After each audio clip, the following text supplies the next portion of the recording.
Prepracoval som sa na západnú stranu Hyde Parku. Tu je Hyde Park. Veľa z neho vidieť nie je teraz. Po južnej strane som prešiel pešo až sem, kde touto ulicou sa delí Hyde Park na pravú stranu a Kensington Gardens na ľavú stranu. A ešte prejdeme trošku ďalej do tých Kensington Gardens, pretože tam na pravej strane je to vidieť teraz, ale na chvíľku tam prídem. Je Victoria and Albert Memorial, tak sa to nejako asi volá. A manželom Viktorie bol Albert, podľa ktorého je pomenovaná Royal Albert Hall. A tam vľavo, po okrúhle šedé na vrchu, to by mala byť ona. Strecha Royal Albert Hall. Tam som na koncerte ešte nebol. A nedávno som to zvažoval, keď David Gilmour, gitarista Pink Floyd, prednedávnom vydal veľmi dlho očakávaný, po dlhých rokoch vydaný štúdiový album a koncertoval na niekoľkých miestach sveta, niekde v Chorvátsku, tuším, v nejakom amfiteátri starobilom a tak ďalej. Zelená, ideme. A tu mal jeden alebo dva koncerty Royal Albert Hall, ale dozvedel som sa o tom tak neskoro, že to bolo asi týždeň pred koncertmi. A na obidva sa ešte dali kúpiť lístky, čuduj sa svete, ale za 200 a viac libier. Aha, tu je mapa. Takže my sme tu. Tam. A tu toto okrúhle, toto je Royal Albert Hall, a tu je ten memoriál, tam ho je vidieť za stromami. Tak, pomaly tam prejdem. Čo to? Tak. Dole hlavou sa zaznamenával obraz. No a tie lístky stáli nejakých 200-300 libier, tak som chvíľku aj váhal a potom som si to rozmyslel. Lebo nemal som ani v práci voľno, to je ďalšia vec, ale predsa len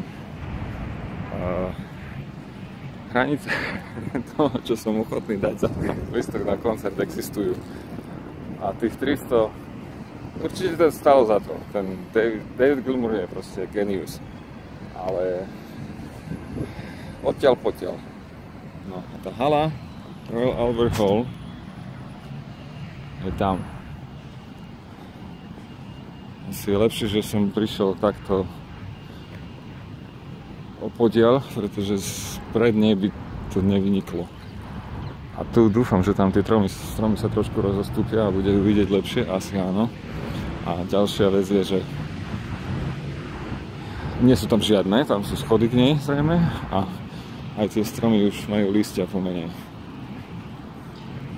No takže sa nám to tu pekne otvorilo. Toto je ten memoriál. Zase všade kopec zlata. Nie sa čo čudovať, ako sa to... Prečo sa to otača dole hlavou? Nože. Tak.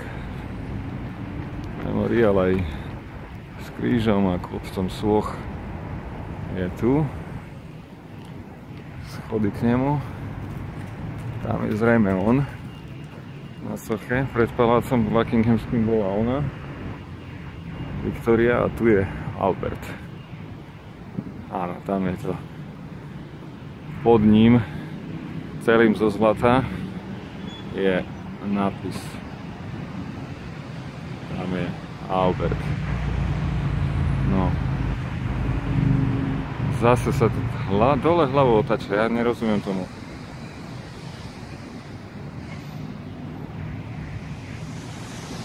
No. A tu je prosím pekne Royal Albert Hall, ktorá, stmavila sa nejako. Jednoducho je červená so žltými pásmi a rámami okien. Tak, čo to tam, nejaký tenis vyzerá, že sa tam plánuje. Aha, teraz sa to svetlo trošku umudril. Andy Murray je tam vpravo? Nie. Tim Henman a John McEnroe. A dole? A Mats Wilander. Tak, bol aj v Bratislave pred pár dňami, teraz príde sem. A tých ďalších dvoch nespoznávam.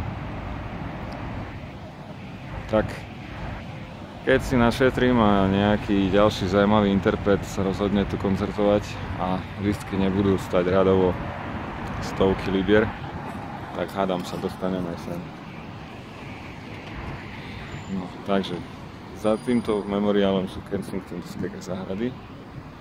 Tam je Hyde Park v pozadí a ja sa vraciam smerom k nemu a zase to video si nejak otáča, to je čudné. Tak, po severnej strane, najprv prejdem na severnú stranu krížom cez Hyde Park, alebo pomedzi Kensingtonské záhrady a Hyde Park asi, tam, kde tie auta prechádzajú. Jediná možná cesta, ako sa dostať z južnej na severnú stranu, zrejme, autom. A po severnej strane, keď prídeme na severovýchodný kraj, mali by sme sa dostať ku Speaker's Corner, kde som bol pred 8 rokmi, skoro na deň, presno na deň, 8 rokmi a 2 týždňami, v úplne prvý deň príchodu do Londýna, ale nerozprával nikto. Tak, zatiaľ sa majte pekne. Uvidíme sa v Speaker's Corner.